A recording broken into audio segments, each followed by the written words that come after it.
tend to forget about that. And I think we tend to not realize that the customer pays our salary and also the bills for the company itself.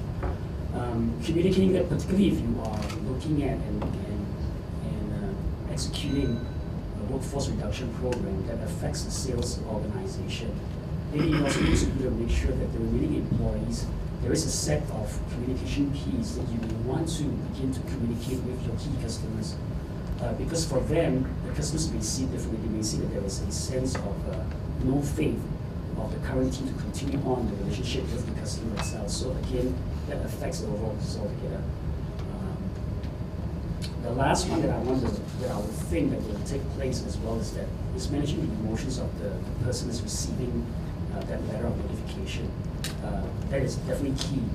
Throughout the whole process, again, I think the key word is communications and treating the person with trust and respect. I think that's the key thing here. Thank you, Michael. Ian, the word communication comes up a lot as we're discussing this. And obviously, communicating to people what you're doing is important. When a company's going through a restructuring exercise, what's different about the way they need to be communicating and who they need to be communicating to? Yeah, good question. And I think there's three parts of the communication process. The first is the individuals that are unfortunately leaving. The second is those that are staying, which we sometimes forget about. And the third is obviously the external audiences, the media and the clients, etc. And there's three very different audiences. My belief is that the communications process probably isn't that different for all three. And one of the things that happens sometimes is different messages try to be formulated and built for different audiences, which isn't necessarily the way it should be. The same succinct messaging, the same approach, and the same spokespeople should be used all the time.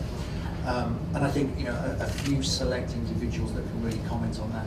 The one thing that tends to happen, as many of us know, is that you open the newspaper in the morning and you read about a downsizing or an outplacement that's taking place around the world. That's okay because it doesn't necessarily affect us. The problem is when you open that newspaper and it's about the organisation that you work for, and you get into this interesting discussion around how soon can individuals be communicated with that may be departing an organisation. The interesting thing, and it's always a little bit sad in one way, is that stock prices generally shoot up for an organisation the second it announces any form of downsizing or retrenchment process, because obviously the analysts see that the right moves are being made. So I think the key, the keys for me are keeping that message tight, are keeping that message open, but more importantly, allowing people the ability to ask questions. And I think we talk a lot about the new types of leader at the moment and how this global slowdown is bringing about a new type of leader. There's sort of the tyrant and the dominating control person of the past is gone, and leaders that are motivate and inspire are what we have now. And I think this is a true test when situations like this happen about how leaders step in and leaders become involved and how they help individuals through the process as well. Okay.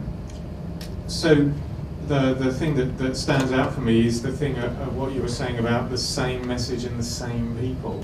And having been in the HR department when this was happening, I was the training manager years ago, but I was in the office whilst it was happening, and noticing the choices that were being made to go, well, we need to say this to these people, we can't say that to them, and then there's the public messages as well. It is, and I think the message needs to be communicated as quickly as possible. And obviously in a public company it's different than a private company on what you can release and say.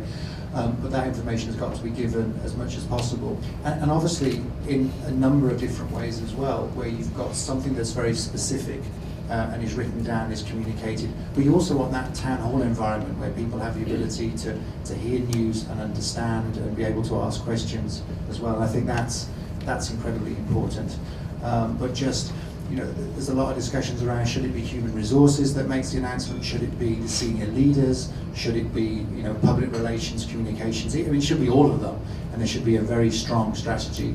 And I think, and I'm sure David will verify this, organisations 10 years ago were a little bit like deer in headlights sometimes when this happened, whereas now there are very few organisations that don't have a strategy for this happening or any form of crisis happening in the organisation. So I think that the whole organisation needs to rally around and have a very firm structure and a very firm approach to this. David, you've seen this. I think you're in a unique perspective to see the patterns that are happening, having worked with lots of organisations as they've been going through this process. What are the patterns that you notice in the organisations that handle it well? Good morning, everyone. First of all, I think it's changing, but it is still not as fast, and you'll be amazed. A lot of companies still have no clues how to run a proper exercise like that. For instance, how do you address the individual stakeholders that were mentioned earlier? So it is really amazing. This is something companies don't do very often, and therefore there's still lots of things that they need advice on. And you're right, we are in a unique position. We have seen a lot, and we could advise the best practices in that process. So I see a change. Companies are learning how to do it better through their mistakes, but costly mistakes.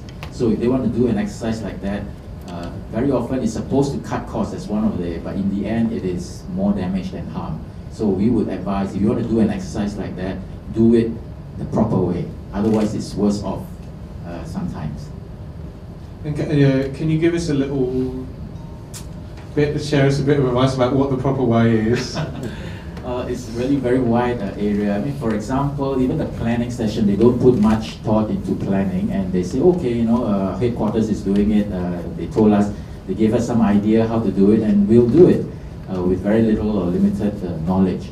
So, for example, like addressing planning, the timing, the logistics. There's a whole lot, communications piece, for example. How you addressing the employee, the stayers are often forgotten. That's true, all what the other gentleman has mentioned. So there's so many areas addressing the key issues. So for the leaders as well, it starts with the leaders. Leaders, because of pressures today, they are just given a mandate to cut X% of staff, and they just go ahead and do it. In fact, they are more concerned about how they look to the outside world rather than managing within. And in fact, a very good article I just read 2 days ago, they say a robust company is more than just a collection of leftover human resources. They cut and they say who is the most expensive, and they just cut and maybe look a good short-term plan, but in the end it's going to cost the company even more. So leaders like that, we would advise. We are in a position, we say best practices, we advise them, look at long-term. And in the end, then the exercise will be a success. In the end, you want productivity to go up, productivity, the stayers behind, you think you're keeping the best, but the best would leave you eventually, and you're left with nothing.